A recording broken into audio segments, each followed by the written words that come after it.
வாக்குக்கு சுவாதீனமாக அதை பண்ணிட்டது. அந்த ராமாயணத்தை கானம் பண்ண ஆரம்பிச்சு சொன்னேன், அவனுக்கு புரியல ஹிந்தியில.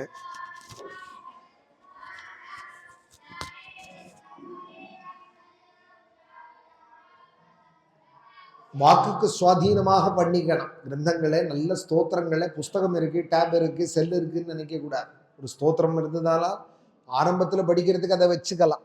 இந்த வாக்கு எதற்கு இருக்கு? அந்நிய வார்த்தைகள் பேசுறதுக்கு இல்லை. அந்நிய வார்த்தையை விட்டவராகி அனுதின பஜனைகே மாடுவராகி அப்படிங்கிறார் தாசர்வா. அந்நிய வார்த்தை பேசுறதுக்காக இல்லை, நல்ல ஸ்தோத்திரங்கள் பாடுறதுக்கும் ராமாயணாதி கிரந்தங்கள் படிக்கிறதுக்கும் பாகவத எதற்காக படைக்கப்பட்டிருக்கோ அதுக்கு அது உபயோகப்படணும். படுத்தாத நம்ம வச்சுட்டோமானால் அடுத்த தடவை ஃபீஸ் போயிடும். அது பகவான் அதை இல்லாத பண்ணிவிடுவான். எதற்காக எதை கொடுத்துருக்கோம்? இப்போ எனக்கு வாக்கு கொடுத்துருக்காளால் பிரவச்சனம் பண்ணுற சக்தியை கொடுத்துருக்கானால நான் பண்ணேன்.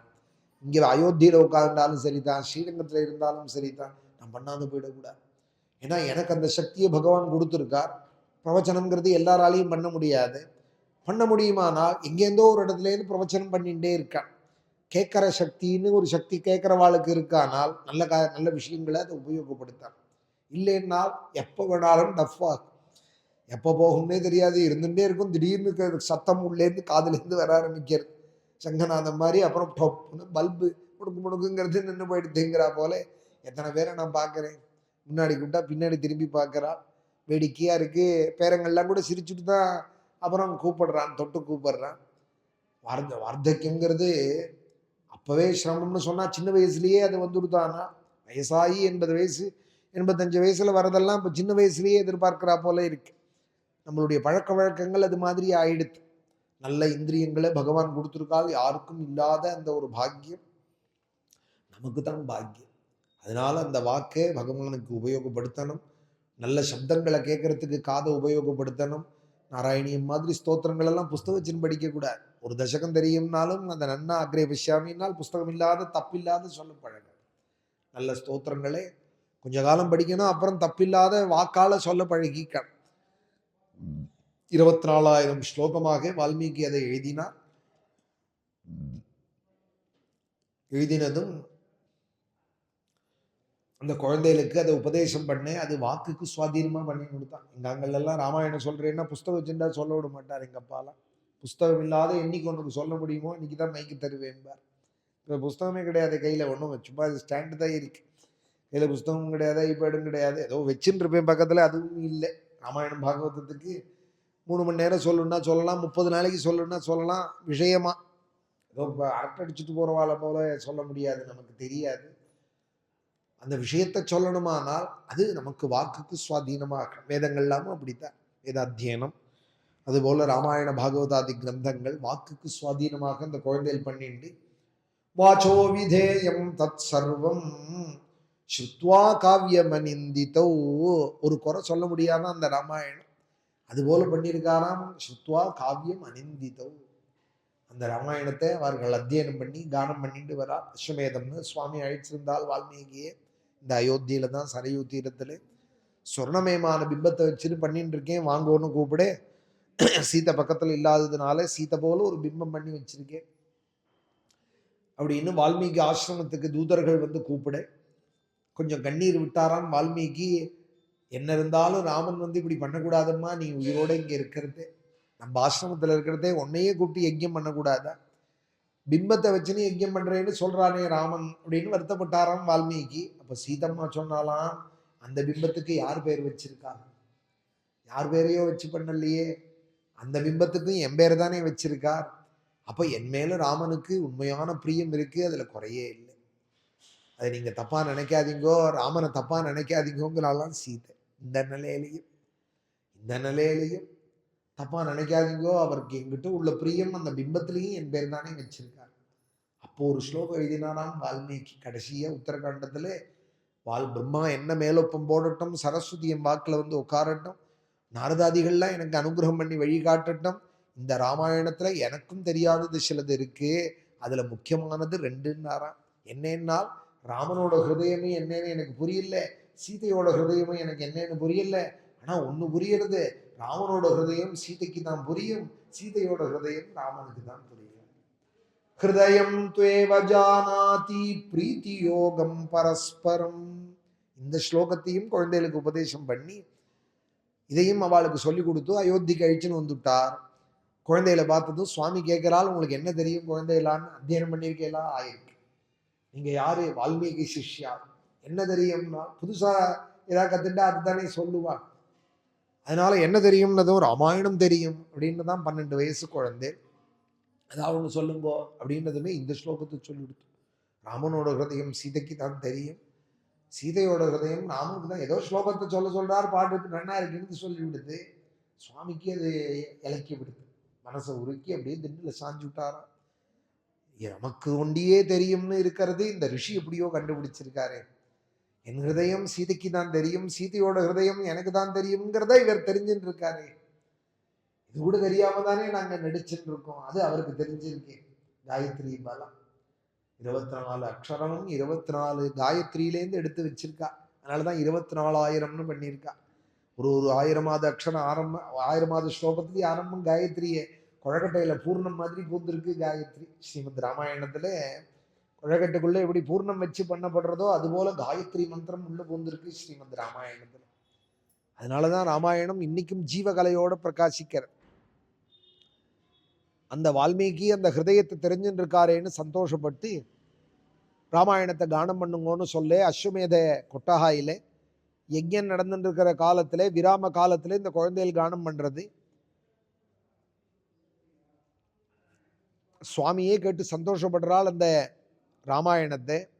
ததஸ்துதௌ ராமவச பிரச்சோதிதாவகாயதாம் மார்க விதான சம்பதா சச்சாபி ராமஹ பரிஷத்கத சனைஹ புபூஷயா சக்தமனா பபூவஹ இமௌ முனி பார்த்திவ லக்ஷணான்விதௌ குஷீலவௌ சைவ மகாதபஸ்வினோ மமாபி தத்பூதிகரம் பிரச்சக்ஷதே மகானுபாவம் சரிதம் சரிதம் நிபோததா. இந்த குழந்தைகள் ரொம்ப நன்னா கானம் பண்றதே. பரத லக்ஷ்மண சத்ருக்னால கூப்பிட்டு சொல்றார் சுவாமி, இமௌ முனி பார்த்திவ லக்ஷணான்விதௌ. இவா வால்மீகி சிஷ்யால்னு சொல்றது, ஆனா எனக்கு தோன்றது ராஜ சின்னங்கள்லாம் இவாள்கிட்ட இருக்கே. பார்த்திவ லக்ஷணான்விதௌ பேர் என்னன்னு கேட்டா குஷன்கிறது ஒண்ணு, ஒண்ணு லவன்கிறது. ஆனா மகா தபஸ்விகளா இருக்கு. குஷீலவௌ சைவ மகா தபஸ்வினோ. ஆனா ஒண்ணு சொல்றேன் பரத லக்ஷ்மண சத்ருக்னாலே, இந்த குழந்தைகள் பாடுற இந்த ராமாயணம் என் மனசுக்கு அவ்வளவு ஆறுதலா இருக்கு. என் கதை தான் எனக்கு தெரியாதா? ஆனாலும் இவ பாடுறதே, ராமச்சரணத்திலேருந்து ஆரம்பிச்சு அந்த கதையை பாடுறதே எனக்கு ரொம்ப மனசுக்கு ஹிதமா இருக்கு, எனக்கு க்ஷேமத்தை செய்யக்கூடியதா இருக்கு. மமாபி தத் பூதிகரம் பிரச்சக்ஷதே மகானுபாவம் சரிதம் நிபோததா. மமாபி தத் பூதிகரம் அப்படின்னா, பூதி பூத்தின்னா ஐஸ்வர்யம்னு அர்த்தம். விபூதி பூதி ஐஸ்வர்யம் இதெல்லாம் ஒரே அர்த்தத்தை குறிக்கக்கூடியதான சொற்கள். மமாபி தத் பூதிகரம் பிரச்சக்ஷதே மகானுபாவம் சரிதம் நிபோததா இமௌ முனி பார்த்திவ லக்ஷணான்விதௌ குஷீலவௌ சைவ மகாதபஸ்வினோ மமாபி தத் பூதிகரம் பிரச்சக்ஷதே மகானுபாவம் சரிதம் நிபோததா. இந்த குழந்தைகள் கானம் பண்ற அழக சொல்றதா, இல்லை முத்து கோத்தா போல வால்மீகி ஸ்லோகங்களை கோத்திருக்காரே நல்ல சப்தங்களாலே, நல்ல பதங்களை கொண்டு கோத்திருக்காரே அந்த அழக சொல்றதா? ஆனா என்னமோ பண்றது இந்த ஸ்லோகம். சச்சாபி ராமஹா பரிஷத்கத சனைஹி. சொல்லிண்டே இருந்த ராமன் என்ன பண்ணார்னால் 32 படிக்கட்டுக்கு மேலே சிம்மாசனத்துல உட்கார்ந்துட்டு இருந்தவர் மொள்ள மொள்ள இறங்கி இறங்கி ஒரு படியா இறங்கி குழந்தைகள் முன்னாடி வந்து உட்கார்ந்துட்டாராம். சச்சாபி ராமஹா பரிஷத்கத சனைஹி புபூஷயா சக்தமனா பபூவ. ஹா அப்படின்னா வால்மீகி ஹான்னா, ஹன்னா ஆச்சரிய குறி. ராமனே வந்து முன்னாடி உட்கார்ந்து இப்படி சிரவணம் பண்ணணுமானா, அவளை அந்த ராமாயணம் ராமனையும் இருக்குமானால் வால்மீகி எழுதின அழகு எப்பேற்பட்டதா இருக்கணும். சச்சாபி ராமஹா பரிஷத்கத சனைஹி புபூஷயா சக்தமனா பபூவ.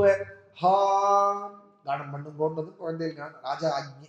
சபையில ராஜசபையில பாடுறது நடக்கட்டும் அப்படின்னு சுவாமி சொன்னதுமே குழந்தைகள் எதை கானம் பண்ணிடுதுன்னா இந்த அயோத்தியை வர்ணிச்சுதான்.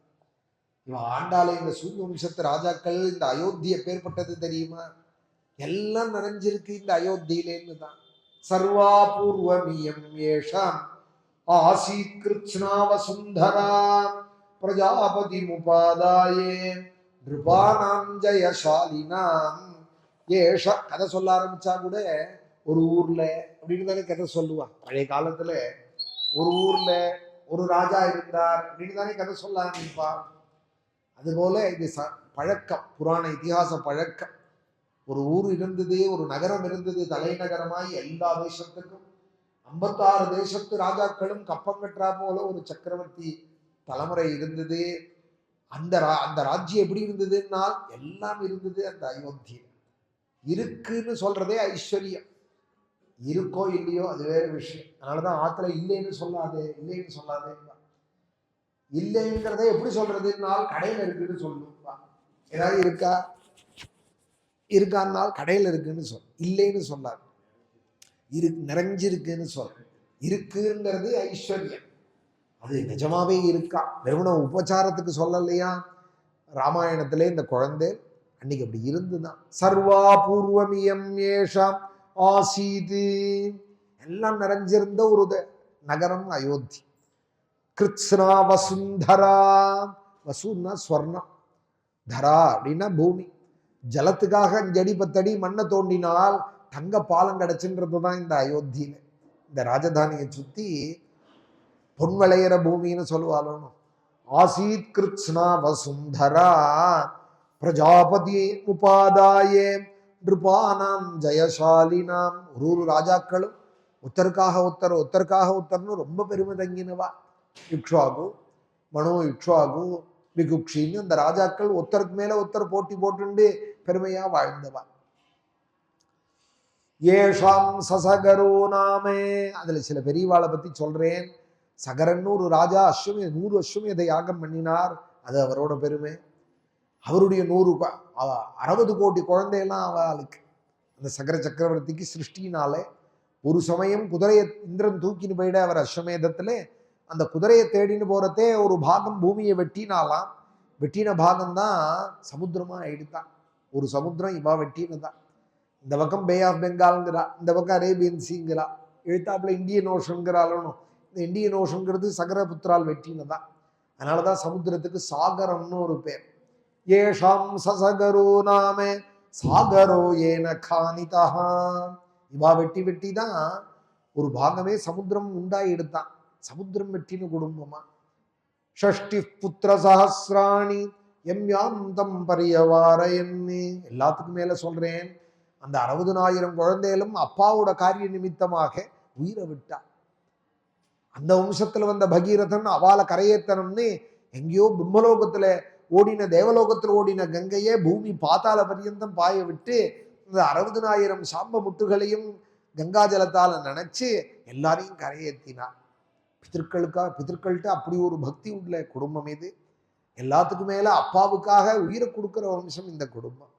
ஷஷ்டி புத்திர சஹசிராணி எதற்காக சொல்றார்? மேல ராமச்சரித்திரமும் அப்படி அமைஞ்சிருக்கு. அதுக்காக சொல்றால் இந்த குடும்பம் அப்பாவுக்காக எதையும் செய்யற குடும்பம். அப்பா ஆக்ஞை பண்ணார்னு 60,000 பேர்களா சேர்ந்து சமுத்திரம் வெட்டினா. ஒரு சந்தர்ப்பத்துல அப்பாவுக்காக அவ உயிரையே கொடுத்தா. ஷஷ்டி புத்திர சஹசிராணி எம்யாந்தம் பரியவாரயன்னு. இக்ஷ்வாகுலேந்து கை மாறாத பட்டா பேர் மாறாத பூமி இது. இக்ஷ்வாகு நாமியம் பூமி. இந்த பூமி இருக்கே, இக்ஷ்வாகு நாமதிரதா. எல்லாரும் மகாபுருஷா. இக்ஷ்வாகுவோட பூமி இது. இக்ஷ்வாகுன்னு ஒரு மகாபுருஷர், மனுவனுடைய புத்திரர் அவர், மகாத்மா அவர். ரங்கநாதனை பிரம்மலோகத்திலேருந்து பூமிக்கு கொண்டு வந்த பெருமை மனுவை சேருமானால் அந்த ரங்கநாதனுக்கு நித்தியோத்சவம் பிரம்மோத்சவங்கள், இன்னைக்கு நடக்கிற ஸ்ரீரங்கத்தில் நடக்கிற உற்சவங்கள், நடந்துட்டு நின்று போன உற்சவங்கள் அத்தனையும் ஏற்படுத்தினவர் இக்ஷ்வாகுவான். ரங்கநாதனை அப்படி கொண்டாடி காமிச்சாராம் அந்த தலைமுறைக்கு. அதனாலதான் ராமாயணத்துல திரும்ப திரும்ப இக்ஷ்வாகு இக்ஷ்வாகும்பா. இக்ஷ்வாகுன்னு சொல்றதுக்கு காரணம் ரங்கநாதன் அப்படி கொண்டாடி காமிச்சாராம் லோகத்துக்கு. ஷஷ்டி புத்திர சாஸ்திராணியம் யாம் தம் பரியவாரயன்னி இக்ஷ்வாகூனாம் இதம் தேஷாம் ராஜ்ஞாம் வம்சே மகாத்மனாம் மகதுத்பன்னமாக்கியானம். இந்த குடும்பத்தை பத்தி சொல்ற கதைக்கு தான் ராமாயணமிதி ஸ்ருதம். ராமாயணம்னு பேரு. அதை சொல்றதுக்கு தான் நாங்க வந்திருக்கோங்கிறதான் குழந்தை. அதுகள் சொல்றதை ஒழிய இது எங்காத்து கதை தான் அதுக்கு தெரியாதான்.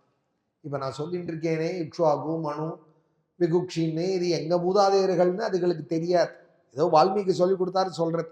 ராமாயணம் சொல்லி முடிச்சதுக்கு அப்புறம் ராமன் என் குழந்தைகளான்னு கட்டின அப்புறம் தான் தெரிய போறது ராமனோட குழந்தைகள் தான் நம்ம பாடின இந்த குலம் நம்ம குலம்தான். இக்ஷ்வாகு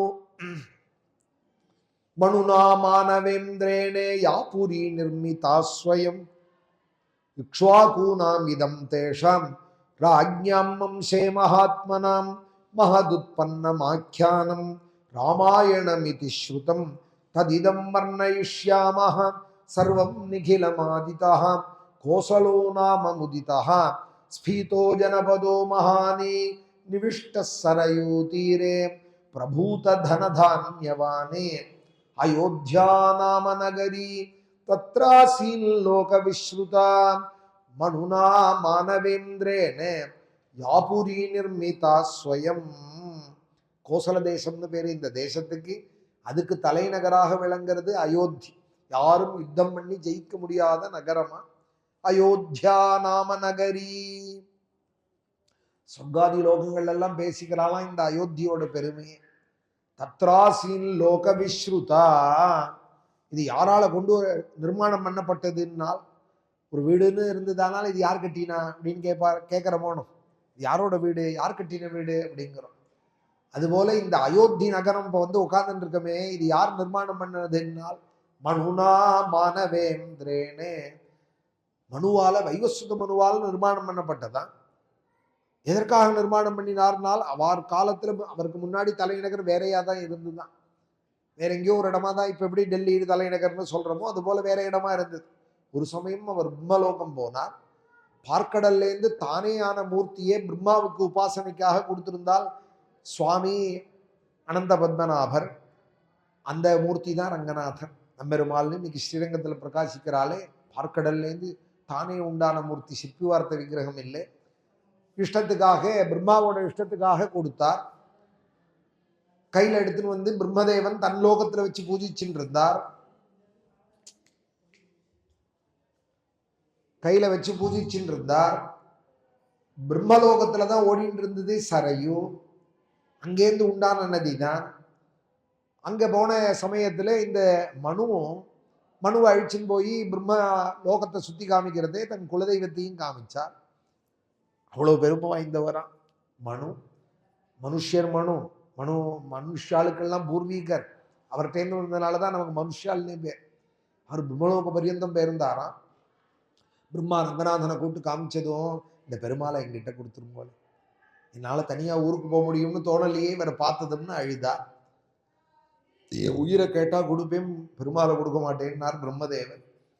இந்த லோகத்தை வேணாலும் எழுதி கேளு கொடுத்துடுறேன், பெருமாளை கொடுக்க மாட்டேன்னு விட்டா.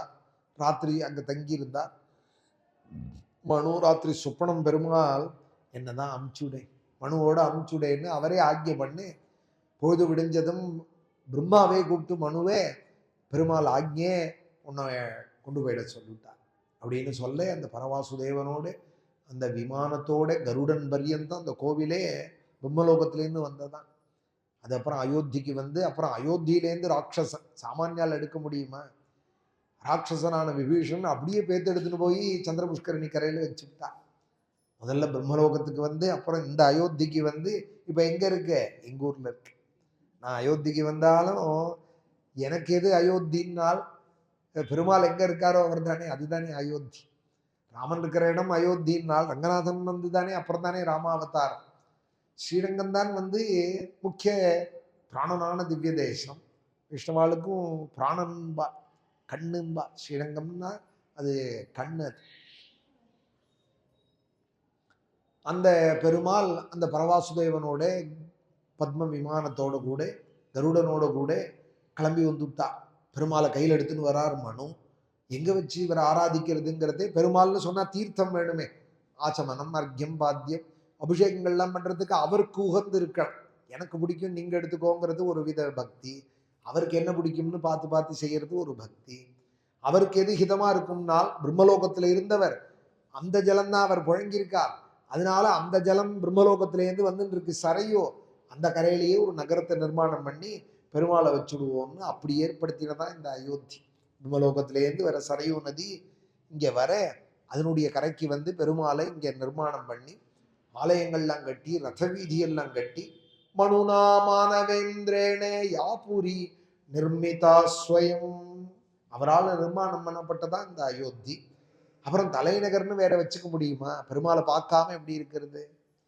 அவரோட பழகி விட்டாலானால் அவரை பார்க்காம எப்படி இருக்க முடியும்? அதனால இங்கேயே வச்சு விட்டாராம் அவரோட ராஜதானியும். பெருமாள் வந்தார், அப்புறம் ராஜதானியும் இங்க வந்து கொடுத்து, அப்புறம் மனுவிலேருந்து ஆரம்பிச்சு இக்ஷ்வாகுலேருந்து தசரதர், ராமர், வால் பரியந்தம் இந்த தலைமுறை சூரியவம்சம் இந்த அயோத்தியை தான் தலைநகராக கொண்டிருந்தது. அந்த வம்சத்திலே வேதாத்தியனம் பண்ணி நிறைய யஜ்யங்கள் பண்ணி, யஜ்வா தர்ம பரோவசி மகர்ஷி கல்போ ராஜரிஷி த்ரிஷு லோகேஷு விஸ்ருதா, தர்மபரஹா, எப்போதும் தர்மத்தையே நம்பிண்டு, வசி அப்படின்னா இந்திரிய நிகிரகம் உடையவர்னு அர்த்தம். யாரு? தசரதர். யஜ்வா தர்ம பரோவசி, மகர்ஷிக்கு துல்லியமா இருக்கா. அவர் ராஜ்ய பரிபாலனம், அவரோட காலம் வந்தது, அவர் ராஜ்ய பரிபாலனம் பண்றதே குழந்தைகள் இல்லைன்னு தாப்பப்பட்டு வசிஷ்டாதிகளை கூப்பிட்டு கேட்க, மமலாலப்பியமானஸ்யே சுதார்த்தம் நாஸ்தி வை சுகம் ததர்த்தம் ஹயமேதேன யக்ஷாமீதி மதிர்மமா, ததர்த்தம் ஹயமேதேன யக்ஷாமீதி மதிர்மமா. நான் வேணா ஒரு யஜ்யம் பண்ணட்டுமா? எவ்வளவோ நல்ல காரியம் பண்ணினேன், எனக்கு இன்னும் வம்சம் விருத்தி ஆகல, ஏதோ ஒரு பாபம்தான் பிரதிபந்தகமாக இருக்கு. பாபத்துல பெரிய பாபம் பிரம்மஹத்தி, யாகத்துல பெரிய யஜ்யம், பாபத்தை போக்குற பிராயஷ்சித்த கர்மா அஸ்வமேத யாகம். சர்வம் பாப்மானம் தரதி, எல்லா பாபத்தையும் போக்கிவிடும். 2 தடவை சொல்றது வேதம். தரதி தரதி பிரம்மஹத்யாம் யோஸ்வமேதேன யஜதே, அஸ்வமேதத்தை பண்ணினானால் பிரம்மஹத்யாதி பாபங்கள்லாம் போயிடும் அவனுக்கு அப்படின்னு சொல்றதே. நான் ஏன் பண்ணக்கூடாது அப்படின்னு கேட்க, உடனே வசிஷ்டர் சொன்னார், இப்படி மனசு உனக்கு இருக்குமானால், தர்மத்திலேயே மேல மேல பிரவൃத்தி வருமானால், எஸ்யதே தார்மிகி புத்தி எம் புத்திரார்த்தமாகதா, இப்படி உனக்கு பிரவൃத்தி இருக்குமானால் தர்மத்தை நம்பினவாளுக்கு அனந்தமான பலன் தான். நீ ஒரு பிள்ளைக்காக யாகம் பண்ண போறே, 4 பிள்ளைகள் பொழக்க போலால் உனக்குன்னு வசிஷ்டர் சொன்னார். சத்வாரோ அமித விக்ரமான், 4 பேர்கள் உனக்கு பேரு சொல்லும்படியுமாக அப்படி குழந்தைகள் அமைய போறாள்னு சொல்ல, உடனே யஜ்யம் பண்றார் சரையு கரையில. இதே நேரம் தேவதைகள்லாம் பிரம்மாட்ட முறையிட, பிரம்மா பார்க்கடல் கழிச்சின்னு போய் தேவதைகளோட நாராயணன் முறையிட, கீர்வானைரர்த்தியமானஹ தசமுக நிதனம் கோசலேஷ்ருங்கே புத்ரியாமிஷ்டிமிஷ்ட்வா ததுஷி தசரதக்ஷ்மபிருதே பாயசாக்ரியம். இந்த ராவணனுடைய உபதிரவம் தாங்கல்ல, ரொம்ப ஹிம்சை பண்றான்னு நீங்க தான் வந்து காப்பாத்தணும்னு சொல்ல, பயம் திஜத பத்ரம் வஹ, உன்னை பெருமாள் சொல்றார், நீங்க பயத்தை விட்டுடுங்கோ.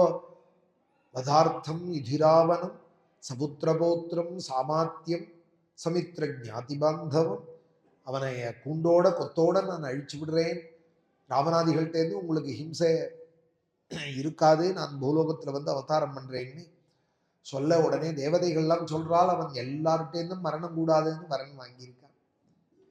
அப்படி எல்லார்கிட்டேருந்துமா வாங்கியிருக்கான்னால், நரனையும் வானரனையும் தவிர யாரிடத்துலேருந்து எனக்கு மரணம் கூடாதுன்னு சொல்லியிருக்கான்னா, அப்ப நானே மனுஷனாக அவதாரம் பண்றேன், நானே மனுஷனாக வரேன்னு சொன்னதும் உடனே பிரம்மா தேவதைகளை கூப்பிட்டு சொல்றாள், பெருமாள் மனுஷனாக அவ்வளவு கீழே இறங்கி வர்றாரானா அவருக்கு சமமா நம்ம இருக்கக்கூடாது, இன்னும் அவருக்கு கீழே நம்ம போகணும், நம்ம எல்லாம் வானரர்களாக போயிடுவோம் பகவானுக்கு சகாயம் பண்ணேன்னு சொல்லி நமக்காக இறங்கி வரார் பெருமாள். நம்மெல்லாம் வானரர்களாக போடுவோம்னு சொல்லி தேவைகி வானரத்துவம் உபாகதைகி, பிரம்மதேவனே ஜாம்பவானாக வந்தார். சூரியபுத்திரஞ்ச சுக்ரீவம் சக்கரபுத்திரஞ்ச வாலினம். சூரியனுடைய அம்சமாகவே சுக்ரீவன் வந்தார், இந்திரனுடைய அம்சமாகவே வாலி வந்தார். அக்னியினுடைய விஸ்வகர்மாவனுடைய அம்சங்களாக நலன் நீலன் வந்தார். வாயு பகவானுடைய அம்சமாகவே ஆஞ்சநேய சுவாமி வந்தார். இப்படி எல்லாருமாக அதிசேஷ அம்சமாகவே லட்சுமண சுவாமி வரை இவர் யாகம் கீழே பண்ணிட்டு இருக்கிற காலத்திலே இந்த யஜ்ஞ குண்டத்திலிருந்து அஸ்வமேதம் பண்ணி அதற்கு அங்கமாக புத்திரகாமேஷ்டி 100 யாகம் ரிஷிசங்கரை கொண்டு நடத்த அந்த யஜ்ஞ குண்டத்திலேருந்தே தங்கமயமான ஒரு புருஷன், ஹிரண்மயமான பாத்திரத்திலே பாயசத்தை கொண்டு வந்து, இதம் துர்பசார்தூலே பாயசம் தேவ நிர்மிதம் பிரஜாகரம் கிருஹானத்துவம் தன்யம் ஆரோக்கியவர்தனம். ராஜன்னே ரொம்ப ஸ்ரத்தையா நீ எங்கே அனுஷ்டானம் பண்ணியிருக்கேன், இந்த பாயசத்தை வாங்கிக்கோங்க. இது ஒரு சாதாரண பாயசம் இல்லை, தேவ நிர்மிதம், அமிர்தத்தாலே தேவர்களால் செய்யப்பட்ட, தேவலோகத்தில் செய்யப்பட்ட பாயசம் இது. இது என்ன பண்ணும், சாப்பிட்டால் நல்ல பிரஜையை கொடுக்கும், ஆரோக்கியத்தை கொடுக்கும்னு இப்படி எல்லாம் சொல்லி அந்த தேவன் கொடுத்துட்டு மறைஞ்சூட அவரை பிரதட்சிணம் பண்ணி நமஸ்காரம் பண்ணி தசரதர் யஜ்யம் 6 வரியந்தம் வசிஷ்டாதிகள் கூட இருந்தா. ஆச்சு நீங்கள்லாம் போயிட்டு வாங்க ஆத்துக்கு போயிட்டு வாங்கன்னு பாயசத்தை எடுத்துன்னு இவர் ஆத்துக்கு போலையா. அந்த பாயசத்தை கொண்டு வசிஷ்டர் கையில் கொடுத்து நமஸ்காரம் பண்ணி ரிஷிசங்கர்கிட்ட கொடுத்து, இது உங்களுடைய முயற்சினால கிடைச்ச பாயசம், நீங்க தான் இதை என்ன பண்ணணும்னு சொல்லணும். அதுதான் கிருதஜதைன்னு பேர். யாகம் பண்றது வரையும் அவளெல்லாம் வச்சுன்னுட்டு அப்புறம் போயிட்டு வாங்க நான் பார்த்துக்கிறேன், பலன் கிடைச்சதுக்கு அப்புறம் விட்டுடுவான் மனுஷன். அப்படி பண்ணக்கூடாதுன்னு இந்த ராமாயணம் சொல்லித்தர. தசரதர் இந்த பாயசத்தை வசிஷ்டர்கிட்ட கொடுத்து நீங்க என்ன சொல்றீங்களோ நான் செய்யறேன்னது அவசியம், உனக்கு தான் புத்திர பாக்கியத்துக்காக கிடைச்சிருக்கு, மனைவிகளுக்கு பிரிச்சு கொடுன்னு சொல்லி கௌசல்யாயி நரபதி பாயசார்த்தம் தது ததா. ஒரு பாத்திரத்தில் இருக்கிற பாயசம் தான் 50% கௌசல்யக்கு கிடைச்சுதான், 25% சுமித்ரேட்ட கொடுத்தாராம், 12% தான் கைகேயிக்கு கிடைச்சுதான், மிச்சம் இருக்கிற 12%ஐயும் சுமித்ரேட்டையே கொடுத்துட்டா. அனுச்சிந்திய சுமித்ராய் புனரேவ மஹீபதி. ஒரு பாயசம், புத்திரப்பிரதமான பாயசம் 3 பட்டமகிழ்ச்சிகளுக்கு 33 பாகமா பிரிச்சு கொடுக்க கூடாதா? முறையும் பிரிக்க முடியுமே. 33 ஒரு பாகத்தை பிரிச்சு கொடுத்துள்ளாமே, கொடுக்க கூடாதான்னால் கிடைக்காது. தெய்வ பிரசாதம்ங்கிறது எல்லாருக்கும் கிடைக்குமோ? தெய்வத்தோட அனுகிரகங்கிறது அதுக்கு யாருக்கு பாத்திரமோ அவளுக்கு தான் கிடைக்கும், அது யாருக்கு கிடைக்கணுமோ அவளுக்கு தான் கிடைக்கும். தேவலோகத்துல தேவதைகளால பண்ண பாயசம்னால் அதை வாங்கிக்கிறதுக்கு ஒரு ரிசீவர் வேணுமே இவாளுக்கு. தேவர்கள் கொடுத்த பாயசத்தை வாங்கிக்கேன்னா அதுக்கு நிறைய புண்ணியம் பண்ணவள் கௌசல்யா தானா. நிறைய கொடலியா புஷ்பத்தையும் துளசியும் ரங்கநாதனுக்கு அர்ச்சனை பண்ணியிருந்ததுனால சரிபாதி கௌசல்யக்கு கிடைச்சுதான். கூட கைங்கரியம் அந்த பூஜைக்கு பண்ணிட்டு இருந்ததுனால சுமித்ரைக்கு அடுத்த பங்கு கிடைச்சுதான். வெறுமனை அலங்காரம் பண்ணிட்டு ராஜ்யசபையை அலங்கரிச்சுட்டு தசரதரோட பத்னிங்கிற ஒரு ஸ்தானத்தினால கைகேயிக்கு கொஞ்சம் கிடைச்சுதான். இந்த கைகேயிக்கு பத்னிங்கிற ஸ்தானத்துக்காக எவ்வளவு கிடைச்சது? 12% கிடைக்கும். எல்லாருக்கும் எல்லாம் கிடைக்காது. அது முதல்ல கையிலேயே கிடைச்சாலும் சாப்பிட்றதுக்கு ஒரு பாக்கியம் வேணுமே.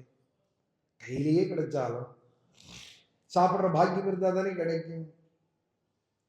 கௌசல்யக்கு அப்படி கிடைச்சுதான். அதனாலதான் நல்ல காரியத்தை எப்பொழுதும் பண்ணிட்டே இருக்கான். பகவானுடைய கிருபையை வாங்கிக்கிறதுக்கு நம்ம தயாரா இருக்கான் இல்லையா? நல்ல நல்ல ஒரு பாயசம், நல்ல ஒரு வஸ்துவை கொடுக்குறாளானா அதை கொடுக்குற பாத்திரமும் நன்னா இருக்கணுமோ, அதை அந்த பாத்திரத்தை சுத்தம் பண்ணி வச்சுக்கணுமோ, அப்பதானே அவ கொடுக்கறதே அதை நம்ம சரியா வாங்கிக்க முடியும். அதுபோல சிக்னல் எல்லா இடத்துலையும் இருந்தாலும் கையில் இருக்கிற இன்ஸ்ட்ருமெண்ட்டும் நல்ல கம்பெனியா இருக்கணும், நல்ல ப்ராடக்டா இருந்தால் தானே அதை நல்லா ரிசீவ் பண்றது. செல்போன்னா எல்லாமே ரிசீவ் பண்றதா? அப்படி இல்லை. அதுக்கு ஒரு சக்தி ஒன்னொன்னுத்துக்கும் ஒரு தாரதமியம் இருக்கு, எல்லாத்துலேயும் இருக்கு. உத்தமம் மத்தியமம் அதமம். உத்தமம் மத்தியமம் அதமம்ங்கிறது இந்த மூணும் எல்லாத்துலேயும் கரிகாய்கள்ல இருக்கு, மனுஷால இருக்கு, குணங்கள்ல இருக்கு, வஸ்துக்கள்ல இருக்கு, புராணங்கள்ல கூட இருக்கு. ஒரு ரகசியம் சொல்றேன், ஆறாரா பிரிச்சிருக்கா 18 புராணமும். இது சத்துவகுணமான புராணம், விஷ்ணு புராணம், கருட புராணம், ஸ்ரீமத் பாகவதம், இதெல்லாம் சத்துவகுணமான புராணம். இந்த இன்னொரு 6 புராணம் ரஜோகுணமான புராணம், இன்னொரு 6 புராணம் தமோகுணமான புராணம். புராணத்துல கூட சத்துவரஜஸ்தமோ குணம் இருக்கு, எல்லாத்துலேயும் இருக்கு. சத்துவத்திலேயே இருந்தோமானால் சத்வாத் சஞ்சாயத்தை ஞானம்னு, சத்துவத்தினால நமக்கு ஞானம் பக்தி எல்லாம் ஏற்படும். பகவானுடைய கிருபை சுத்தமா வச்சுக்கலாம். அது கொஞ்சம் கஷ்டம்தான். வேஷ்டியே அழுக்காக்குறது சுலபம், அழுக்காகாம பார்த்துக்கிறது கஷ்டம் தானே. தோச்சுக்கலாமே தான் இருக்கே அப்படிங்கிறது ரெண்டாம் பட்சம். முடிஞ்ச அளவுக்கு அழுக்காகாம இருக்கிற பார்த்துக்கிறது தான் நம்மளுடைய சாமர்த்தியம். அதுபோல மனசை போட்டு அழுக்காக்கிக்க கூடாது. நல்லதையே, அதுக்குதான் நல்லவாளோடையே இருக்கணும், நல்லதையே பேசணும், நல்ல விஷயங்களை கேட்கறதுக்கு நம்மளை தயார்படுத்திக்கணும். அதுக்கு நல்ல ஆகாரங்களை எடுத்துக்கணும், பகவத் பிரசாதத்தை எடுத்துக்கணும், நல்ல நினைவுகளோட இருக்கணும். பத்ரங் கர்ணே பிஸ்ருணுயாம தேவாஹா. வேதம் போய் பிரார்த்திக்கிறது, எனக்கு நல்லதே என் காதுல விழணும். பத்ரம் பஷ்யேமா, நல்லதே நான் பார்க்கணும், என் கண்ணுக்குள்ள எப்பொழுதும் நல்லதே படும்.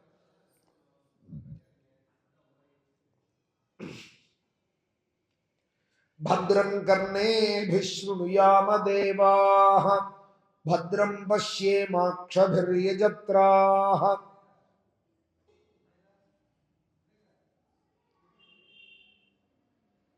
இப்படி எல்லாம் வேதம் பிரார்த்திக்கிறது. அந்த முறையில கௌசல்யம்மாவுக்கு நிறைய பங்கு கிடைச்சுதான் அந்த பாயசம். எல்லாரும் கர்ப்பவதிகளா ஆக, எந்த சித்திர மாசத்துல யாகம் பண்ணாரோ அதே சித்திரையில 12வது மாசம் முடிஞ்சு ததஷ்சத்வாதசே மாசே சைத்ரே நவமிகே திதௌ.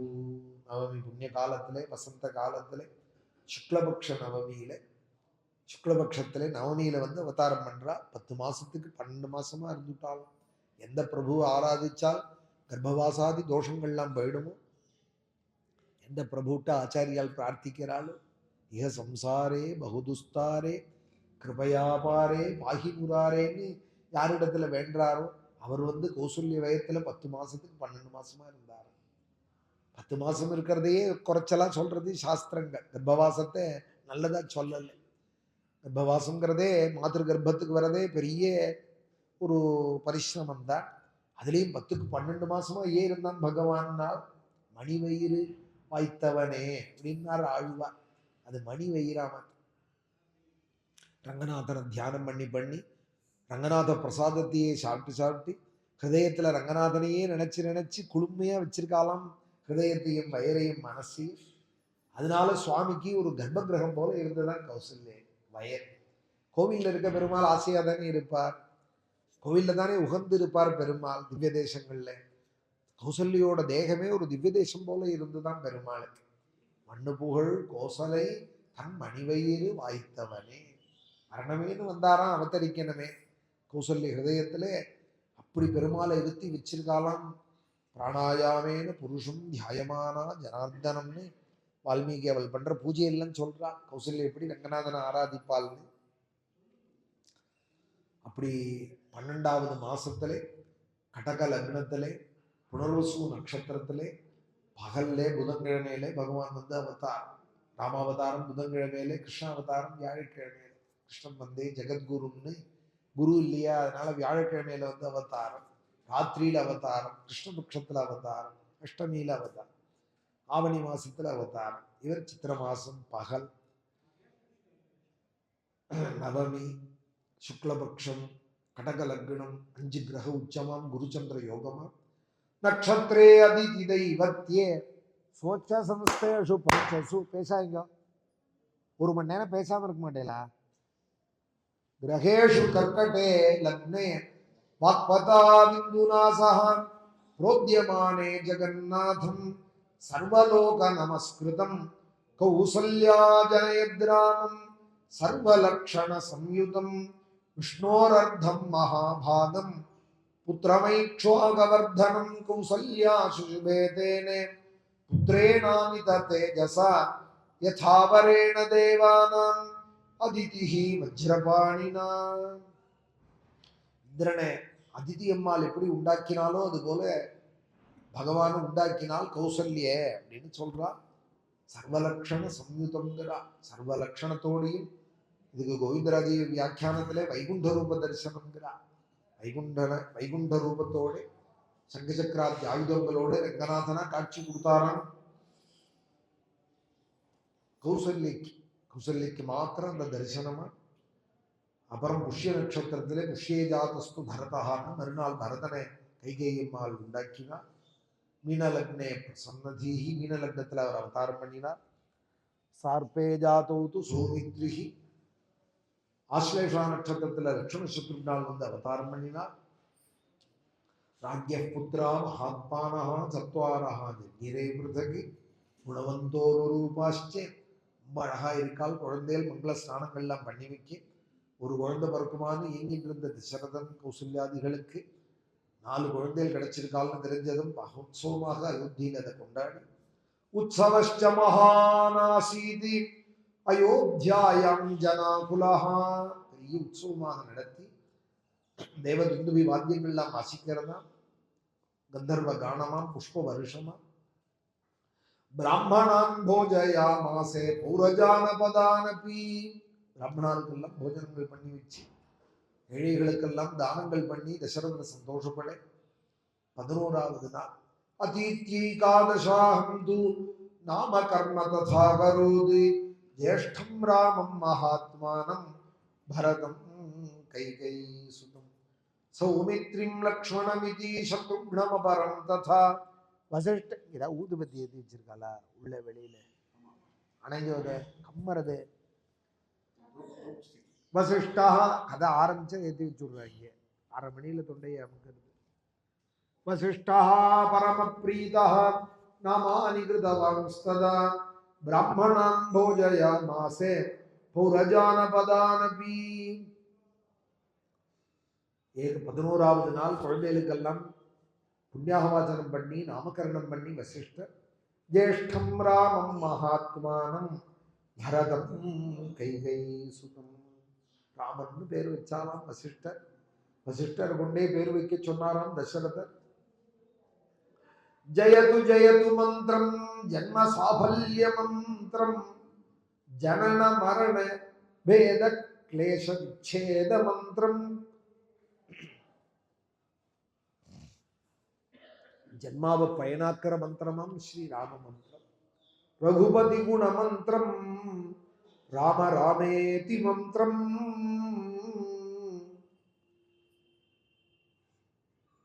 பேர்பட்ட அந்த ராமநாமத்தை வசிஷ்டர் வச்சு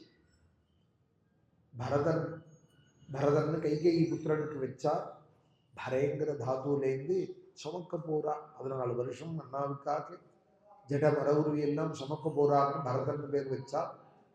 ரொம்ப லட்சணமாக இருப்பாராம் லக்ஷ்மணன். லக்ஷ்மணோ லக்ஷ்மி சம்பன்னா. அந்த அவருக்கு லக்ஷ்மணனும் ராகாதிகளை ஜெயிச்சவராம் சத்ருக்னன். அதனால சத்ருக்னோ நித்திய சத்ருக்னா. சத்ருக்னன்னு அவருக்கு பேர் வச்சு ராஜ்ய புத்ரா மகாத்மானஹா சத்வாரஹா ஜகிரே பிருதகு. சுக்லபக்ஷ சந்திரன் போல வளர்ந்து இருக்கால் குழந்தை. காலத்துல சௌலங்கள்லாம் பண்ணி உபநயனம் பண்ணி வசிஷ்டரோட குருகுலத்துல விட்டு 4 வேதங்களும் அத்தியனம் பண்ணி சர்வே வேதவித சூராஹ சர்வே லோகஹிதே ரதாஹ சர்வே ஞானோபசம்பன்னாஹ சர்வே சமுதிதா முனிः.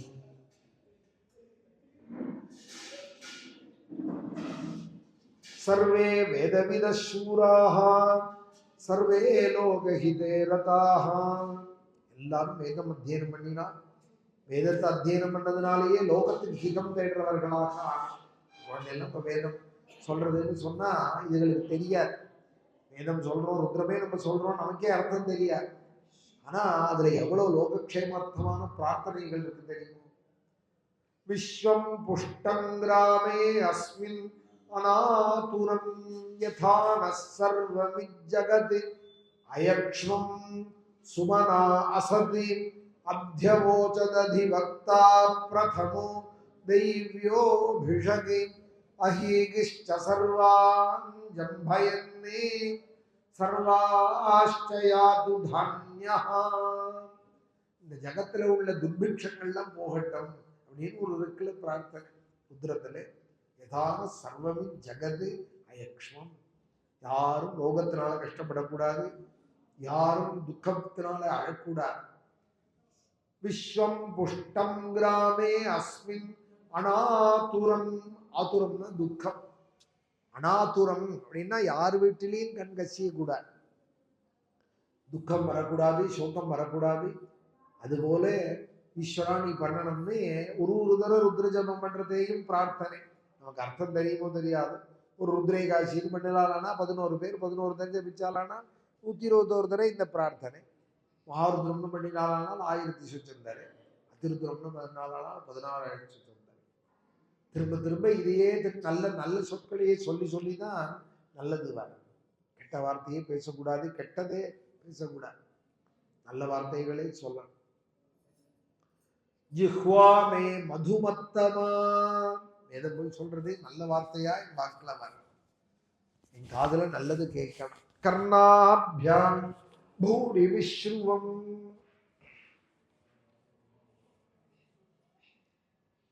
வேதத்தினால அப்படி ஒரு க்ஷேமம்.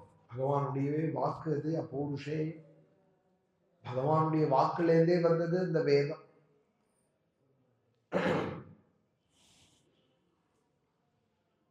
அந்த வாக்கு வேதம் அதை அத்தியனம் பண்ணி பண்ணி எல்லாரும் இந்த குழந்தைகள் சர்வே லோகஹிதே ரதாக. ஞானத்திலையும் பூர்ணாளாக இருந்தால் சர்வே ஞானோபசம்பன்னாக சர்வே சமுதிதா குணைஹி.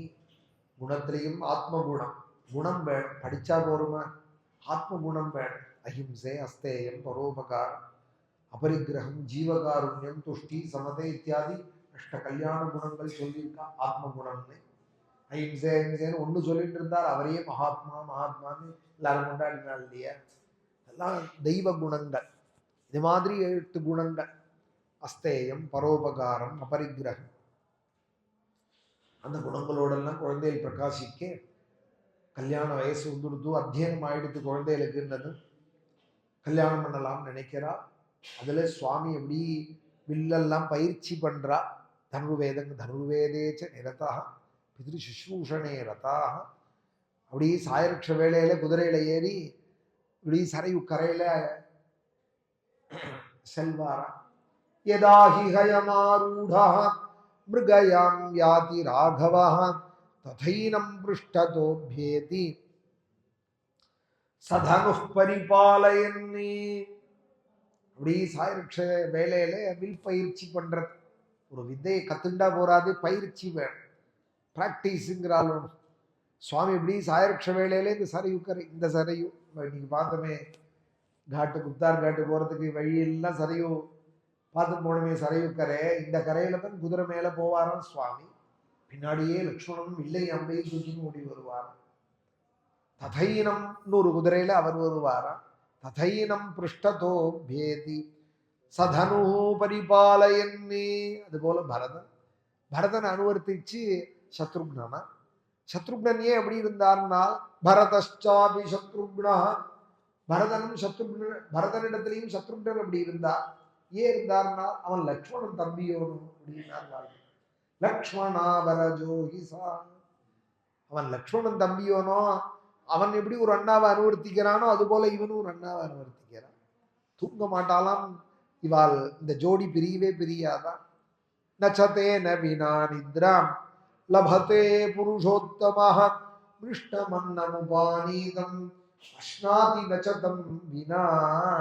தூங்கினாலும் சாப்பிட்டாலும் சேர்ந்தே இருப்பாலாம் இந்த ராமலக்ஷ்மணாலும் சரி பரத சத்ருக்னாலும். அப்படி ஒருத்தருக்கு ஒருத்தர் சின்ன வயசுலேருந்து இப்படி ஒரு அன்பு, அப்படி ஒரு அன்பா இந்த குழந்தை இப்படி இருக்கால். எல்லா ஞானமும் வந்துடுத்து, தனுர்வேதங்களும் படிச்சுட்டா விவாகம் பண்ணலாம்னு விஸ்வாமித்திரர் தசரதர் ஆசைப்படுற காலத்திலே விஸ்வாமித்திரர் வந்து வாசல் நிற்கிறார். अथ राजा दशरथः तेषां दारक्रियां प्रति चिन्तयामास धर्मात्मा विश्वामित्रो महामुनिः सराज्ञो दर्शनाकाङ्क्षी द्वाराध्यक्षानुवाचः शीघ्रमाख्यातमां प्राप्तं कौशिकं गाधिनः सुतम् सम्भ्रान्तमनसः सर्वे तेन वाक्येन चोदिताः. ராஜா கவலைப்பட்டார், தசரதர் கவலைப்பட்டார். அத ராஜா தசரதா, அத அப்படின்னாலே மங்களம்னு அர்த்தம், பிறகுன்னு சாமானிய அர்த்தம், விசேஷ அர்த்தம் மங்களம், லோகத்துக்கே மங்களத்தை தரக்கூடிய சீதா கல்யாணம். அதை பற்றி தசரதர் கவலைப்படுற காலத்திலே வாசல்ல வந்து விஸ்வாமித்திரர் இருக்கு. யாரோ விஸ்வாமித்திரனா கல்யாணம் பண்ணி வைக்கிறவர் இல்லை, இந்த ஆத்துல பொண்ணு இருக்கா, அந்த ஆத்துல பையன் இருக்காருன்னு சொல்றவர்னு யாராவது கதை கேட்கிறவார் நினைச்சிட போறாளேன்னு ரிஷிக்கு ரிஷி மேல ஒரு கருத்து இருக்குமோனோ. கதை சொல்ற வால்மீகிக்கு என் கூட்டாளி விஸ்வாமித்திரரை யாரா குறைச்சுடாதீங்கோ, காயத்ரி யாரெல்லாம் ஜபிக்கிறாளோ எல்லாரும் கும்பிடு போட வேண்டிய ரிஷி விஸ்வாமித்திரர். விஸ்வாமித்திர ரிஷி சொல்லாம காயத்ரியை துண்டுக்குள்ள கை வச்சு பண்ண முடியுமா? யாரா வேணாலும் இருக்கட்டும், பிராமணன்னு சொன்னால் காயத்ரி ஜபிச்சானா விஸ்வாமித்திரருக்கு ஒரு கும்பிடு போட்டு தான் சிரசுக்கு மேலே விச்சுத்காயத்ரி சந்தா பரமாத்மா தேவதா சவிதா தேவதான்னு 2 பாடம் உண்டு காயத்ரிக்கு. ஆனா ரிஷியில மாற்றம் இல்லை, விஸ்வாமித்திர ரிஷின்னு அவருக்கு தான் கும்பிடு போடுறது. காயத்ரியை கண்டுபிடிச்சவரா அவர். வேதம் முதல்ல வேதத்துக்கு உண்டான காலம்னு ஒன்று கிடையாது. அப்படி பார்த்தோமானால் அப்படி ஒரு கால் ஒன்றுலேருந்து ஒன்று வந்திருக்கும்னு கணக்கு பண்ணோமானால் உலகத்துல முதல்ல பிரணவங்கிற சப்தம் உண்டாச்சான். சப்த பிரபஞ்சத்துல ஓம்ங்கிறது உண்டாச்சான். அப்புறம் அந்த ஓம்ங்கிறதுலேருந்து வியாகிருதி உண்டாச்சான். பூத்பூஸ்வாங்கிறது வியாகிருதி. அப்புறம் இந்த காயத்ரி 3 பாதம் உண்டாச்சான். அப்புறம் இந்த முதல் பாதத்திலேருந்து ருக்வேதமும், 2வது பாதத்திலேருந்து யஜுர்வேதமும், 3வது பாதத்திலேருந்து சாமவேதமும் காயத்ரிட்டேருந்து தான் உண்டாச்சான். வேதத்துக்கு உண்டான காலம் இல்லை. சப்தம் வெளிப்படுறதானால் அது எங்கேருந்து வெளிப்பட்டது? வேத சப்தம்னா காயத்ரிட்டேருந்து தான். அதனால வேதத்துக்கும் மூலம் காயத்ரி, வேதத்துக்கும் மூலம். அதனாலதான் சந்தியாவந்தனம் பண்றதே ஆயா துவரதா தேவி அக்ஷரம் பிரம்ம சம்மிதம் காயத்ரீம் சந்தசாம் மாதா. சந்தஸ் வேதத்துக்கு பேர். சந்தஸ்ஸு பிரம்ம ஆகமம் நிகமம் ஆம்னாயம் எல்லாம் வேதத்தை தான் குறிக்கும். ஆம்னாய பீடம்ங்கிற அளவு காஞ்சி மடம் சிங்ககிரி மடங்கள் எல்லாம் ஆம்னாய பீடம்ங்கிற அளவு தட்சிணாம்பனாயம் அப்படிங்கிறாலே. ஆம்னாயம்னா என்ன அர்த்தம்? ஆம்னாயம்னா வேதம்னு அர்த்தம். பாகவதத்தை ஆம்னாயார்த்த பிரதர்ஷிதா அப்படின்பார் சுகர். எங்க அப்பா வேதார்த்தங்களே புழிஞ்சு கொடுத்தா. நாங்களே வேதங்களையும் 3 வேதங்களையும் புழிஞ்சு இந்த ஜூஸ்ன்னு கொடுத்தாராம். அதுதான் பிபத பாகவதம் ரசமாலயம் அப்படின்பார் சுகர். எங்க அப்பா வேதமாகிற பழத்தை புழிஞ்சு கொடுத்தா ரசமாக என்பார். ஆம்னாயம்னா வேதம், சந்தஸ்ன்னா வேதம். காயத்ரீம் சந்தசாம் மாதா. சந்தஸுக்கெல்லாம் மாதா எவ்வளோ அவளை அழைக்கிறேன். ஆயா துவரதா தேவி அக்ஷரம் பிரம்ம சம்மிதம் காயத்ரீம் சந்தசாம் மாதா. அவளை நான் கூப்பிடுறேன், அவள் வரணும் எனக்குன்னு அழகான பிரார்த்தனை காயத்ரி ஜபத்துக்கு. அதை ஜபிக்க ஜபிக்க முகத்துல தானே அந்த பிரகாசம் ஏற்படும். ஆவாகனம் பண்ணி ஜபிச்சானால் அபிபூர்வம் காயத்ரீம் ஆவாகயாமி. ஆவாகனம் பண்ணி ஜபிக்கிற ஒரே மந்திரம் மந்திரசாஸ்திரத்திலேயே அது காயத்ரி தான். அதை ஜபிச்சவர், அதை கண்டுபிடிச்சவர் எங்க விஸ்வாமித்திரர். அவர் ராமகாரியார்த்தமாக வந்திருக்கார் அயோத்திக்கு. அபியாகச்சன் மகாதேஜாஹ விஸ்வாமித்ரோ மகாமுனி. அவர் மகா தேஜஸ்வி, அவர் மகாமுனி, அவர் வந்திருக்கார் அப்படின்னு அழகா மேல சீதா கல்யாண கதையை சொல்றாள். நாளைக்கு நான் மேல சொல்றேன். இங்க ஏதோ ஏத்தி வச்சதுல தொண்டை ரொம்ப கம்மா இருக்கு. நாளைக்காவது செத்த கொஞ்சம் பார்த்து கொடுப்பேன். ஏதோ ஏத்தினதுல இங்க கம்மா இருக்கு, கொஞ்சம் பார்த்து. பேச்சும் ரொம்ப ஜாஸ்தியா இருக்கு, சொல்ல முடியல என்னால. கொஞ்சம் நாளைக்கு முடிஞ்சா சொல்லு. மேல சீதா கல்யாண கதை நாளைக்கு சொல்லுவோம். இன்னைக்கு பாராயணத்துல சீதா கல்யாணம் ஆயிருக்கு. நாளைக்கு பிரபஞ்சனத்துல அதுவும் மேல அயோத்தியா கண்டமும் தொடங்குவோம்.